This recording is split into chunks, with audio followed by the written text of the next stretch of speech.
beloved, Boss Mike Cervera.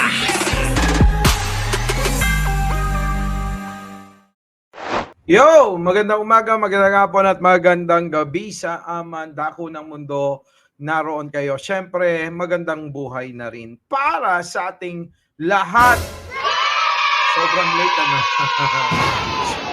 Hay nako, ang ama ng self-proclaimed designated survivor. Eto, makinig kayo maigi ha. Eto na nga, puntahan muna natin ang anak ng self-proclaimed designated survivor. Ano, talaga ng Netflix ang datingan. Ano mga kababayan, macarons. Netflix ang datingan ni Sarah. Wala bang ginagawa si Sarah sa DepEd talaga? Sa bagay, wala na siya sa DepEd nung kasalukuyang nasa kasalukuyang DepEd secretary siya. Ano ba ginagawa ni Sarah? Manood sa Netflix? Kung ano-ano na pupulot Lay Classic, opo, Rod Geronimo. Eto na! Pisan muna natin sa tatay. Sige, pasok.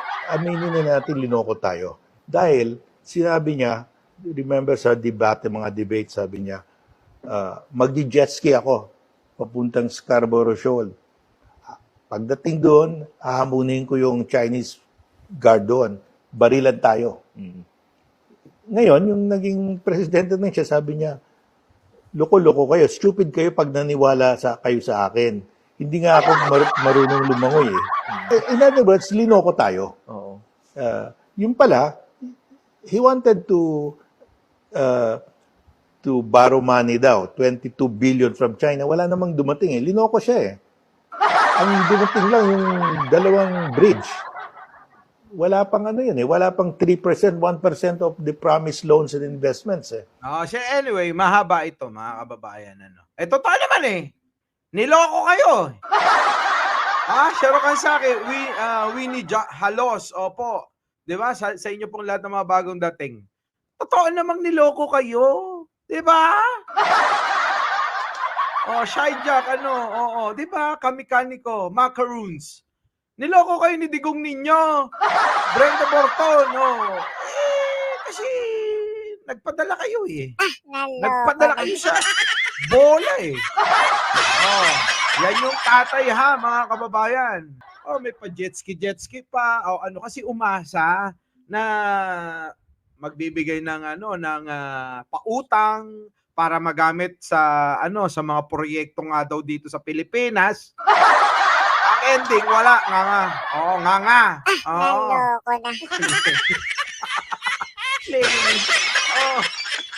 Tutuloy-tuloy natin to. Ito pa isa. Pasok. Po, pinasisinungalingan ko yung naging konklusyon ni Senator Ontiveros na ako daw ay legal counsel ng Lucky South dahil sa isang organizational chart na isinumitis sa PAGCOR, ako'y nakasulat doon bilang isang legal counsel. Alam nyo, si Roque, tignan nyo yung itsura.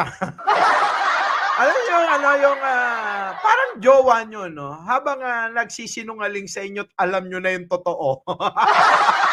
Diba? Habang nagsisinungaling yung jowa nyo, mga babae dyan, mahilig magsinungaling yung mga lalaki. Ako lang yata hindi. Alam tayo, diba? Habang nagsisinungaling yung mga jowa nyong lalaki, alam nyo na yung totoo, Catherine Galpo, na ng babae, kagabi, yung asawa nyo. Diba? Pero kayo, nakaganyan lang, isip-isip nyo, tangina mo, alam ko na yung totoo. Si Roque, gano'n na gano'n eh, Gano'n na gano'n si Roque. Grabe. Wala na, nabisto na eh. Ano pang pinagsasabi mo ilulusot mo pa yung mga bagay-bagay na grabe, nasa dokumento na nga. Ilulusot pa.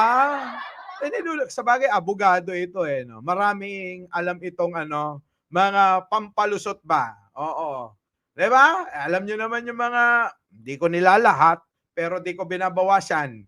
Maraming abogado na na ang baluktot ay tinutuwid at ang tuwid ay binabaluktot.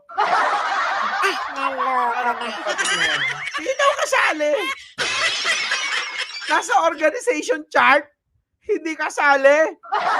Walang patig talaga, Roque. O sige, pakinggan namin. O, nakaganyan tayo habang nagsisinungaling at alam na natin yung totoo. Wala na. O sige, pasok. Para naman po maging ebidensya ang organizational chart na yan ng Lucky South dahil sa isang organizational chart na isinumitis sa PAGCOR, ako'y nakasulat doon bilang isang legal counsel. Ikaw nga nakasulat. At saka binuko yan, ng isang kawani, isang direktor diyan sa PAGCOR. Napatunayan mo. Marvis Pega, halatang stress na si Roque. O, di ba? O, sige, pakinggan natin habang nagsisinungaling, Rene Baguio, ha? O, sige. Nga! Ma'am, para naman po maging ebidensya ang organizational chart na yan sa aking pagiging legal counsel sa Lucky Star, dapat nyo naman pakita na number 1, na ako'y may kinalaman doon sa pagsumite ng organizational chart na yan. O, kita nyo yung katwiran niya? Di ba? Ang babaw na ng katwiran eh. Di ba? Ang bababaw na ng katwiran. Ano ba yung mas mahalaga yung dokumento o yung sasabihin mo ngayon? Kasi imposibleng hindi mo alam. Alam nyo kung bakit? Inamin mo na nga na yung boylet. Di ba? Nakitira dun ka mo na associate sa'yo. AA mo. Di ba? AA niya Tapos sasabihin mo wala kang alam dyan, imposibleng hindi mo nababasa yung mga nakasulat dyan. Pagpasok mo pa lang, di ba, ng opisina ng Lucky Chinatown. Di ba? O ng Pogo na yan, na pinag-uusapan dyan sa PORAC. Di ba makikita mo na kaagad yung kung sino-sino yung organization chart nila roon na kung sino yung mga nakapangalan doon. Philip Alcordo. Ikaw, pag pumunta ka sa opisina namin, makikita mo agad yung pangalan ko, di ba? O di naman kaya, ako'y pumayag na ilagay ang pangalan ko dyan. Gaya ng sinabi ko po sa media, hindi ko po alam kung bakit nandyan ang pangalan ko. Allah, hindi daw niya alam mo! Ito, tanong ko sa inyo. Naniniwala ba kayong hindi niya alam, Mami Piar? Lea Tampoy? Naniniwala ba kayo na hindi niya alam na nandoon yung pangalan niya? Ako kasi hindi ako naniniwalang hindi niya alam na nandoon yung pangalan niya. Trabahuin ko na ang mga paghahanap kay Kibuloy para may 10 billion, Valentina. Naniniwala ba sa sinasabi nito? Ang babaw. Hindi daw niya alam na nandoon yung pangalan niya. Grabe. Game. Ano kaya alam niya? Kwento niya sa Pagong. 40 UG. Sige. Hindi na siya proud sumablay. Hindi na siya proud. Sumablay kasi. Signature niya nga Ba't di niya alam? Ewan ko nga sa kanya. Ano bang palusot ang siyempre, kailangan niya pagtanggol yung sarili kasi sira-sira na to. Parang si Sarah, tuloy-tuloy ang pagbagsak ng rating. Wala na, di ba? Mamaya lalong babagsak. Tuloy. Dahil wala po akong kahit anong kinalaman sa pagsusumite ng mga dokumentong yan, dahil sa mulat-mula po, sinasabi ko naman, hindi ako ang abogado ng Lucky South. Nako, Diyos ko, hindi nga. Sige, hindi na ikaw, pero ikaw yung Hindi ba ikaw yung naglabi? Kasi sinasabi na ikaw daw yung naglabi INC Sara Duterte designated gastador. Totoo yan. Ang alam lang niya, magmahal siya ng boylet. Paunahan na lang kayo sa paghanap. May 14 million pang natitira. Sabi ni Archie, nga no. Sayang no. 14 million din yun. Medyo malayo-layo na mararating nun. Brian Guangco, anak ba Roque si JG?